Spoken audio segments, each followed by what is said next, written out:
Okay, remember for all the statistics questions in the SAT, you're going to have a calculator. So the actual calculation of the mean isn't going to be hard. You have to just remember that this is the average and that the average formula is going to be the sum of the numbers over the number of numbers, okay?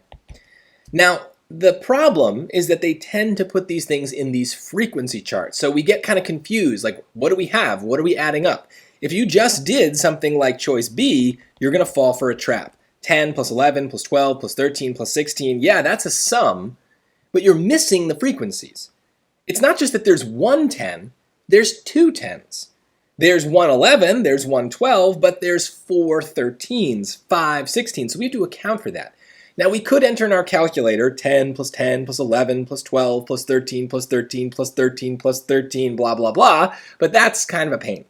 So the way that we're normally going to want to do it is choice D, where we multiply each value, the weight, by its corresponding frequency. So that's why it's 2 times 10, 1 times 11, 1 times 12. So that way we're accounting for the fact that there is a multiple, but we're doing it in an efficient way. And then we're dividing it. Notice, where's this 13 coming from?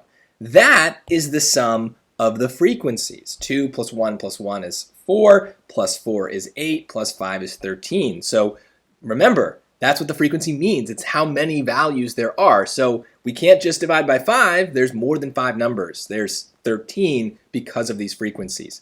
My advice when you're calculating mean is to take it one piece at a time, because if you enter one thing wrong in your calculator, you're going to get the whole thing wrong. So you're better off taking it one piece at a time. What I like to do is in my chart, multiply the weight and the frequency individually. So 10 times 2 is 20, 1 times 11, 1 times 12, 4 times 13 is 52, 16 times 5 I think is 80. I think I'm doing all that right, but I'd have a calculator and then I would be able to add those up and get my sum. So if you break it apart, then that's less chance that your calculator messes up, and hopefully then you don't make a careless mistake and lose points for no good reason. Just make sure you take the frequencies into account. You're not used to it, but it's going to happen, and it's going to be the thing that makes you get the question wrong if you forget it.